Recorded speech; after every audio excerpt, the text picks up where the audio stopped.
Bismillahirrahmanirrahim. Assalamualaikum warahmatullahi wabarakatuh. Perkenalkan, nama saya Lia Khairunisa dengan NIM 14012044459 dari kelas MB 4411 jurusan Manajemen Bisnis Telekomunikasi dan Informatika Telkom University. Pada kesempatan kali ini saya akan menjelaskan mengenai analisis laporan keuangan perusahaan PT Charon Pokpan Indonesia pada tahun 2018 dan 2019, antara lain sebagai berikut.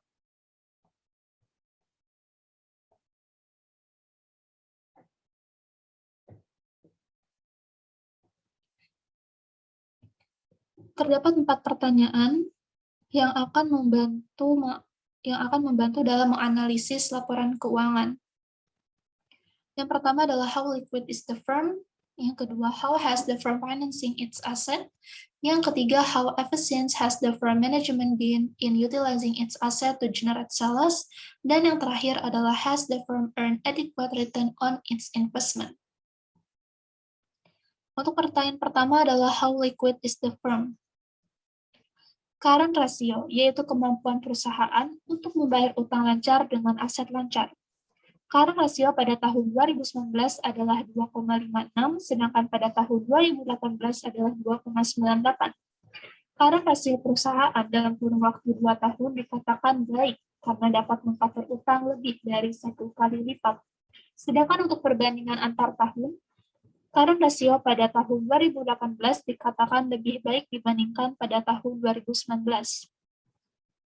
Acid test ratio yaitu kemampuan perusahaan untuk membayar utang lancar dengan aset yang paling lancar. Acid test ratio pada tahun 2019 adalah 2,56, sedangkan pada tahun 2018 adalah 2,98. Acid test ratio perusahaan dalam kurun waktu 2 tahun termasuk ke dalam kategori sehat ataupun baik, karena dapat mengcover utang lebih dari 1 kali lipat. Acid test ratio pada tahun 2018 dikatakan lebih baik dibandingkan pada tahun 2019. Average collection period yaitu rata-rata periode yang diperlukan untuk mengumpulkan piutang. Average collection ratio pada tahun 2019 adalah 19 hari, sedangkan pada tahun 2018 adalah 18 hari. Standar rata-rata periode perusahaan dalam mengumpulkan piutang adalah kurang dari 30 hari, maka dari itu perusahaan dalam kondisi baik. Average collection ratio pada tahun 2018 dikatakan lebih baik dibandingkan pada tahun 2019. Account receivable turnover, yaitu kemampuan perusahaan untuk melakukan penagihan utang. Account receivable turnover pada tahun 2019 adalah 18,51, sedangkan pada tahun 2018 adalah 19,31. Account receivable turnover perusahaan dalam kurun waktu 2 tahun dikatakan baik, karena dapat menagih utang lebih dari 1 kali lipat. Account receivable ratio yang paling baik adalah 2018 jika dibandingkan dengan tahun 2019. Inventory turnover, yaitu menggambarkan likuiditas relatif persediaan, seberapa banyak persediaan mengalami perputaran. Inventory turnover pada tahun 2019 adalah 8,84, sedangkan pada tahun 2018 adalah 7,68. Perputaran persediaan perusahaan selama kurun 2 tahun mengalami perputaran di atas 5 kali lipat yang dapat diartikan bahwa inventory turnover perusahaan dikatakan baik ataupun sehat. Inventory turnover pada tahun 2019 dikatakan lebih baik dibandingkan pada tahun 2018. Selanjutnya adalah how is the firm financing its asset? Debt ratio, yaitu mengukur seberapa besar aset perusahaan yang dibiayai oleh utang. Debt ratio pada tahun 2019 adalah 0,28, sedangkan pada tahun 2018 adalah 0,3. Debt ratio dikatakan baik jika skala aset perusahaan yang dibiayai oleh utang adalah maksimal 0,3 sampai dengan 0,6. Maka dari itu dapat disimpulkan bahwa perusahaan Charon Pokpan Indonesia memiliki debt ratio yang baik. Debt ratio yang baik pada tahun 2019 dibandingkan pada tahun 2018.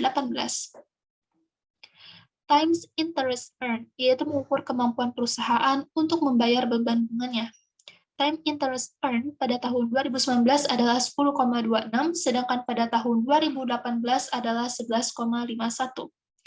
Times interest earned dikatakan baik jika perusahaan membayar beban bunganya minimal 2,5. Maka dari itu dapat disimpulkan bahwa perusahaan Charon Pokphand Indonesia memiliki times interest earned yang baik. Jika membandingkan antar tahun, times interest earned yang baik ada pada tahun 2018 jika dibandingkan dengan tahun 2019. Selanjutnya adalah how efficient has the firm management been in utilizing its asset to generate sales. Total asset turnover yaitu mengukur seberapa efisien perusahaan untuk menggunakan asetnya dalam menghasilkan penjualan. Total asset turnover pada tahun 2019 adalah 2, sedangkan pada tahun 2018 adalah 1,95. Total asset turnover dikatakan baik jika angka rasio perputaran asetnya adalah 0,25 sampai dengan 0,5. Maka dari itu dapat disimpulkan bahwa perusahaan Charon Pokphand Indonesia dapat menggunakan asetnya dengan efisien. Untuk perbandingan antar tahun, total asset turnover pada tahun 2019 dikatakan lebih baik dibandingkan pada tahun 2018. Selanjutnya adalah fixed asset turnover, yaitu mengukur seberapa efisien perusahaan menggunakan fixed asetnya untuk menghasilkan penjualan. Fixed asset turnover pada tahun 2019 adalah 4,34, sedangkan pada tahun 2018 adalah 4,62. Fixed asset turnover dikatakan baik jika angka rasio perputaran asetnya adalah 0,25 sampai dengan 0,5. Maka dari itu dapat disimpulkan bahwa perusahaan Charon Pokphand Indonesia dapat menggunakan fixed asetnya dengan baik ataupun sehat. Untuk perbandingan antar tahun, fixed asset turnover pada tahun 2018 dikatakan lebih baik dibandingkan pada tahun 2019. Selanjutnya adalah has the firm earned adequate return on its investment? Operating return on investment yaitu mengukur efektivitas manajemen menggunakan aset untuk menghasilkan laba operasional. Operating return on investment pada tahun 2019 adalah 27,58%, sedangkan pada tahun 2018 adalah 33,04%. Operating return on investment perusahaan dalam kurun waktu 2 tahun dikatakan baik karena dapat mengelola asetnya untuk menghasilkan laba operasional lebih dari 5%. Untuk perbandingan antar tahun, operating return on investment pada tahun 2018 dikatakan lebih baik dibandingkan pada tahun 2019. Selanjutnya, operating profit margin, yaitu mengukur persentase laba yang diperoleh setelah perusahaan membayar semua beban produksinya. Operating profit margin pada tahun 2019 adalah 7,8%, sedangkan pada tahun 2018 adalah 10,9%. Operating profit margin perusahaan dalam kurun waktu 2 tahun dikatakan baik atau sehat, karena dapat membayar semua beban produksinya lebih dari 5%. Untuk perbandingan antar tahun, 2018 dikatakan lebih baik dibandingkan 2019. Net profit margin yaitu mengukur neto laba per penjualan.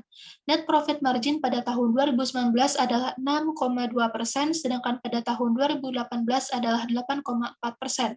Net profit margin perusahaan dalam kurun waktu 2 tahun dikatakan baik karena dapat mengefektifkan penentuan harga penjualan produk lebih dari 5%.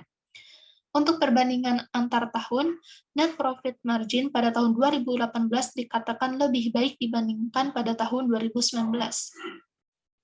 Return on equity, mengukur seberapa besar return yang bisa diperoleh oleh pemegang saham. Return on equity pada tahun 2019 adalah 17,2%, sedangkan pada tahun 2018 adalah 23,5%. Return on equity perusahaan dalam kurun waktu 2 tahun dikatakan baik karena presentasi ROE lebih dari 8,32%. Untuk perbandingan antar tahun, 2018 lebih baik dibandingkan 2019. Gross profit margin yaitu mengukur laba kotor per penjualan. Gross profit margin pada tahun 2019 adalah 13,8%, sedangkan pada tahun 2018 adalah 16,9%. Gross profit margin perusahaan pada tahun 2019 dikatakan lebih baik dibandingkan pada tahun 2018. Hal itu dikarenakan semakin tinggi persentasenya, maka semakin kuat pula laba operasi dan laba bersihnya. Selanjutnya adalah return on asset, yaitu mengukur kemampuan perusahaan untuk menggunakan asetnya dalam menghasilkan laba bersih. Return on asset pada tahun 2019 adalah 12,4%, sedangkan pada tahun 2018 adalah 16,5%. Return on asset perusahaan dalam kurun waktu 2 tahun dikatakan baik, karena persentase ROA lebih dari 5,98%. Untuk perbandingan antar tahun, return on asset pada tahun 2018 dikatakan lebih baik dibandingkan pada tahun 2019. Berikut adalah link yang mendukung dalam pengerjaan menganalisis laporan keuangan perusahaan.